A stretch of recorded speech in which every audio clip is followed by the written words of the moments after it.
Welcome to the Instagram Stories for Saturday, July 12th. I'm your host, Daniel Hill, and this is the weekend edition of the show. Today, we're going to dive into some YouTube news. There's been a rumor circulating that YouTube has announced it will only pay creators who use their real voice and produce original content. That is patently false. Rene Ritchie from the YouTube Creator Insider team has some updates, and I will be sharing them with you. Additionally, Ashley Coffey and I discuss some AI news that you need to know, talking about Meta's investment of $3.5 billion in an eyewear maker to support their AI glasses, and OpenAI working on a browser to challenge Google Chrome. All of that and more on today's episode, but first, here's a quick word from our sponsors.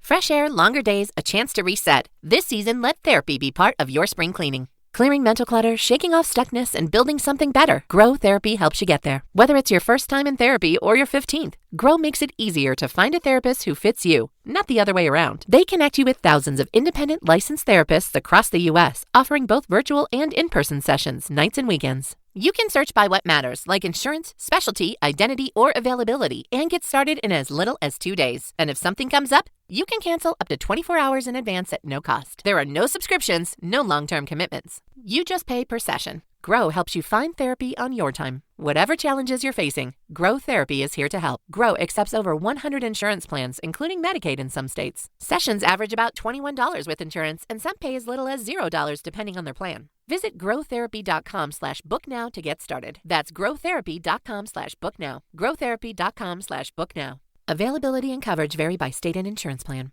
Welcome back. Let's start with the YouTube news. I have seen a lot of social media experts recently sharing an announcement from YouTube which is not actually factual.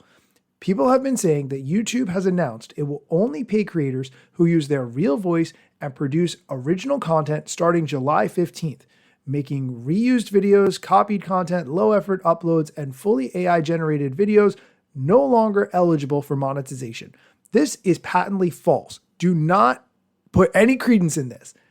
Just to assure you that this is not in fact the case, the YouTube Creator Insider Liaison, Rene Ritchie, has made not one but 2 videos explaining that this is not true at all. Here are the clips. If you're seeing posts about a July 2025 update to the YouTube Partner Program monetization policies, and you're concerned it'll affect your reaction or clips or other type of channel, well, I'm Rene Ritchie. I'm a creator who works inside YouTube, and here's the deal.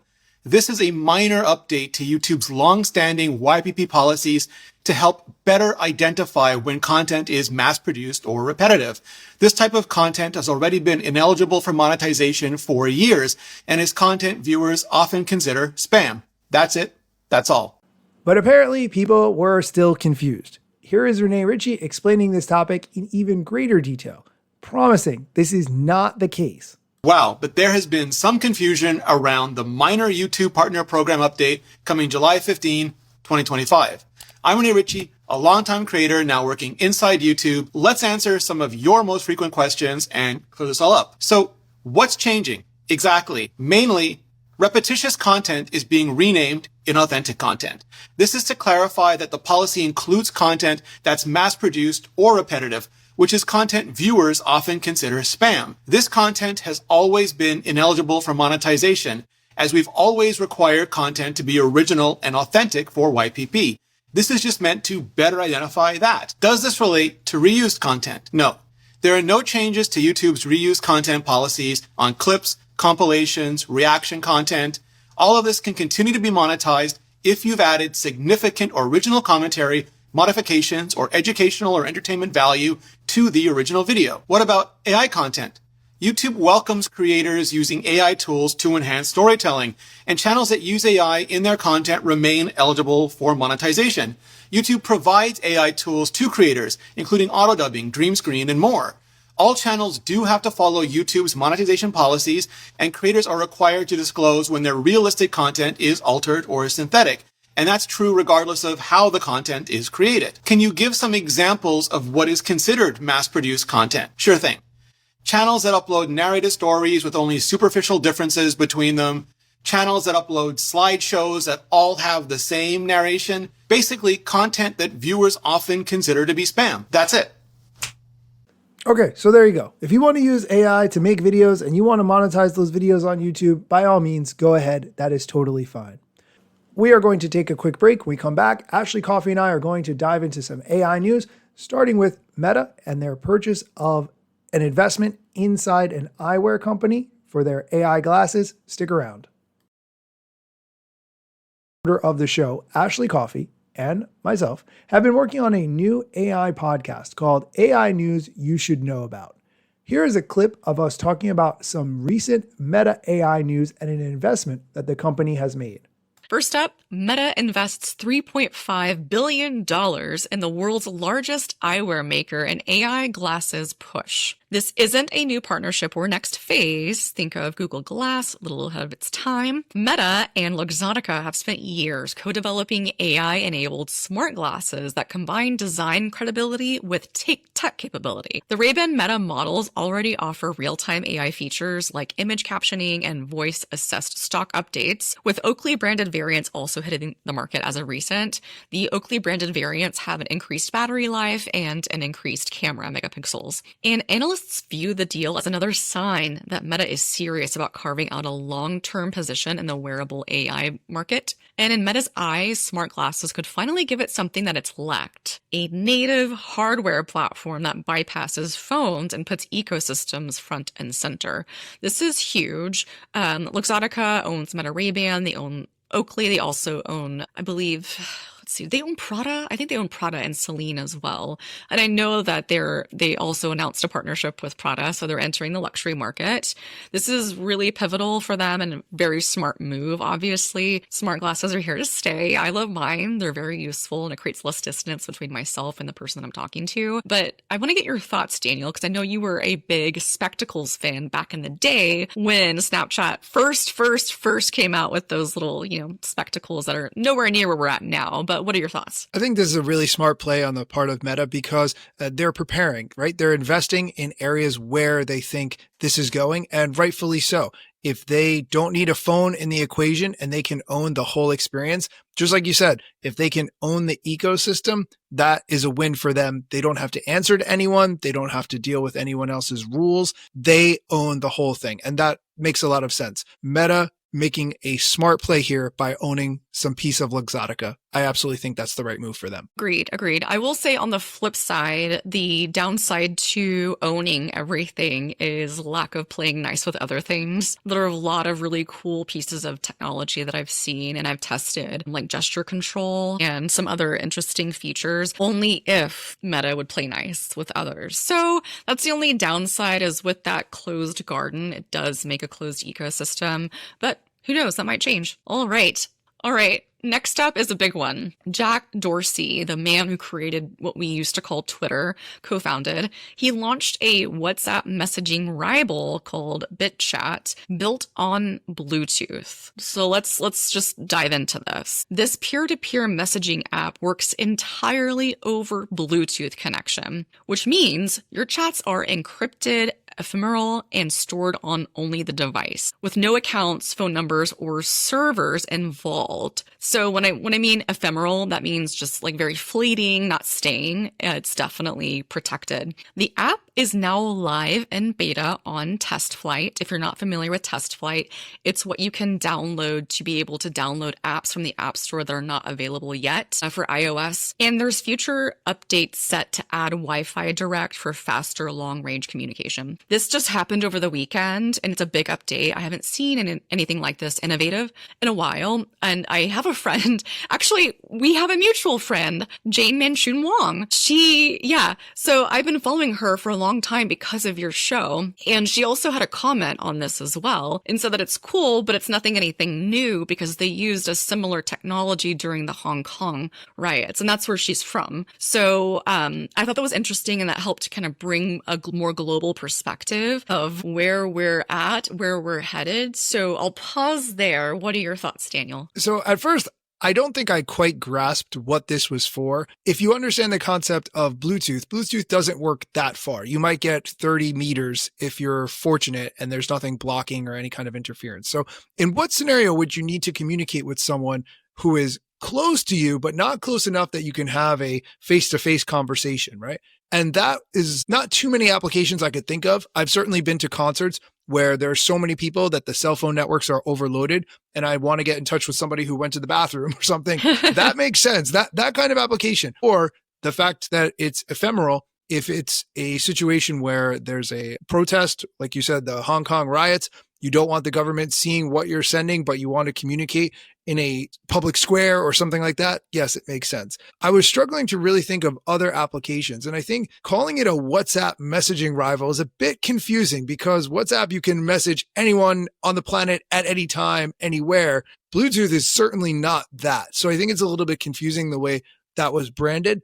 But I do think there are applications for this. I just can't think of what some of those might be. I like that you mentioned that. Thank you. Let's get a bit technical here so that it provides a little bit more clarification. So you're right. So on Bluetooth, let's talk about that. So the whole functionality of this Bluetooth app is built on bridge devices. So bridge devices, meaning that it connects overlapping clusters, expanding a mesh network across a greater distance than what is typically capable with like a single Wi-Fi or a Bluetooth device. So what's happening is it's enabling, as movers use through physical spaces, their phones form local Bluetooth clusters and pass messages from device to device, allowing them to reach peers beyond the standard range, even without Wi-Fi or cell service. So like most everyone has their Bluetooth turned on. So it's just hopping on that Bluetooth. It's just, think of signals, which if, by the way, Hedy Lamarr, she was a Hollywood starlet that is responsible for some signal hopping technology. So without her, we wouldn't be here where we are today. So definitely this is an interesting point in time, and especially in US history for technology and for messaging-based apps. In this world that we're living in, it's wild. I'm glad you brought that up. And I appreciate your explanation of Bluetooth and how it would work in this specific case. So if I was in a place and you were 29 meters away, we would be able to communicate. And even if you and I didn't know each other, it could take what message I sent and pass it on to somebody else who's another 29 meters away, right? Like it's making hops and connecting different people. That's the concept you're explaining, right? Correct. But think of it this way. Think of it as there are going to be many areas where you're not even going to have a hop. It's just going to be a smooth transfer. Right. So it depends on where I'm at. It's more a sense of how closely connected to other people are you to Bluetooth and what's my proximity to that group as well. So I guess, yes and no. It's really a kind of a case by case basis, but generally Bluetooth speaking, I'm trying to help people get out of the traditional ways of thinking and know that some of these technologies are capable of doing different things in a different way that go beyond our traditional understanding. Now that you've said that, which makes a lot of sense, it also explains why he picked the name BitChat, because that's similar to BitTorrent, and how that worked historically was if you were sharing a file, it would take a little bit of that file from everyone who had it and put it together. And it was creating sort of a mesh network in that way. It's not a perfect description of what I'm doing, but I understand your point. My thought that I come back to though is if there's nobody around me who has Bluetooth on and or this app, that message is not going to be able to reach anyone else. Is that right? Correct. Yep. Yeah. So that is one limitation, but you're trading that limitation for security, for anonymity, for the ability to have these messages encrypted without a meta from, through WhatsApp or any other company having the opportunity to read those. So I do think that is a key differentiator in this kind of technology. For sure. And you think about it in largely populated areas, it's almost a guarantee that your message is going to reach another person. Like if you think about the concentrated population of Hong Kong, that's a perfect use case for it. Heavy concentration of people, not too geographically far apart, wins scenario for the technology. It's also what I like to, if you're familiar with ad hoc networks, that's also... Yes. Not the same, but similar in terms of concept. And I'll see where this goes. I'm going to download it via test flight and see how it works. Daniel, if you would like to test it as well, we can be friends on BitChat.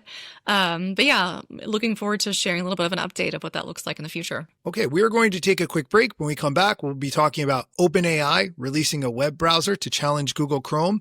Stick around. Welcome back. Continuing with our next story, OpenAI to release a web browser to challenge Google Chrome. So this is really interesting. If you've been using Chrome for a long time, or maybe there's another browser that you're invested in, there's going to be potentially here a new player. And OpenAI coming out of the gate in just the past couple of years to establish themselves as a tech giant has been fascinating to watch.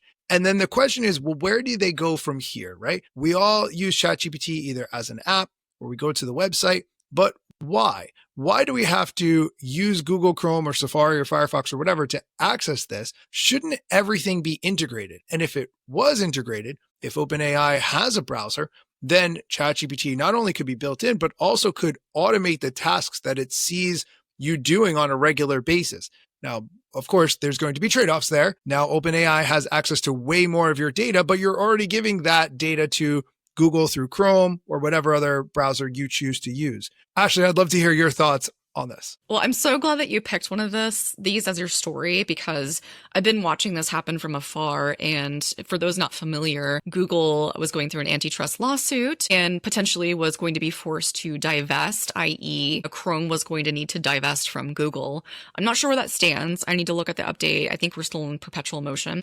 But the reason why that's so important and the reason why people were watching it so closely is because OpenAI was in position to buy it if and when it becomes available. And if you think about that, so much data, that's additional data to work with. And that puts them in a place to not dominate, but actually be a legitimate competitor to these other browsers that are out there in the market. And I really like that they are just positioning themselves to get ready for if and when. And if it doesn't happen, then they'll be positioned to be a strong competitor for search. But I do wonder, like with this happening, how much is that going to impact our search results? Because we already know just the intricacies of search results. So I hope that if OpenAI were to do this, they would be neutral in how they choose the search results, if that makes sense. Well, you could, I'm sure, continue to Google things if you wanted, right? Or what other search engine you choose to use. But to your point, if they controlled the whole flow from start to finish, you might not agree with every way that they are controlling that flow. So it makes sense that there are options. One thing I want to point out is that Google Chrome has an open browser version. The source code is something called Chromium, and that's what Google Chrome is built on top of. And OpenAI's browser is going to be built on top of that as well. So at the core, Google is still invested in a certain way. I can't speak to too much of how much Google Chrome controls Chromium, but that's the source code for the browser, Google Chrome, and what OpenAI is doing. So there's a bit of conflict there to a certain extent. Interesting that you said that, because my browser, I use Safari and I use Sidekick, which is built on Chrome's open source framework, Chromium. So it's basically like a wrapper that's put on top of Chrome that is customized based on what you want to do. And mine has like just different integrations, and it suspends tab usage, which is nice. But because it's built on the open source Chrome framework, it's great, but it's a little bit of a risk there. So I do make sure it's constantly up to date, and I don't check my bank account on that specific browser. I go to my Safari. But so I'm interested to see what that wrapper would look like and how it would be so different from what I'm currently using that has ChatGPT already integrated within it as a third party. Well, we should know in the coming weeks. That's when this browser is supposed to launch. Awesome. That's it for our AI news that you should know about this week. You can find us on social media to connect. We'd love to hear what you think of the show and how we can make it better. You can find me at Daniel Hill Media on Instagram, Threads, and YouTube. And thanks for listening to today's episode of AI News that you should know about. Want more tech talk? You can find me on Instagram at Ashley Coffey 89. And you can find my podcast called Coffee and Code on Apple Music, YouTube, Spotify, and wherever you get your podcasts if you want to hear from interviews of experts, innovators in the tech space. But if you're curious about taking the next step of implementing AI in your business, or really just have no idea where to start, reach out. Coffee and Consult specializes in helping small to medium-sized businesses leverage technology for efficiency and profitability. Go ahead and reach out to us at Ashley@coffeeandconsult. Thank you so much for listening, and come back next week for more AI news you should know about. Let me tell you a couple things that you should know about me. A product manager, but do not have a bachelor's degree. But actually, that's factually a fraction of me. Another fraction's posting content irregular and irrationally. Still probably won't get a job at the Gram. they forgot, they don't know, or don't care who I am. That's why you never see me at the parties and events. My lack of followers must make me irrelevant. Don't have a course, a book to sell to make a bag of grand. Not a social media marketer, don't represent any brands. Plain to see, don't have an agency, but I got a lot of spam. Just putting in my work, without the glitz and glam. Won't catch me eating fish, unless it's shrimp or clam. No six pack, no risk that, there's a gym card in my hand. Don't have a full-time job, but I got a lot of plans. Stay plotting, dropping knowledge on TikTok and Instagram.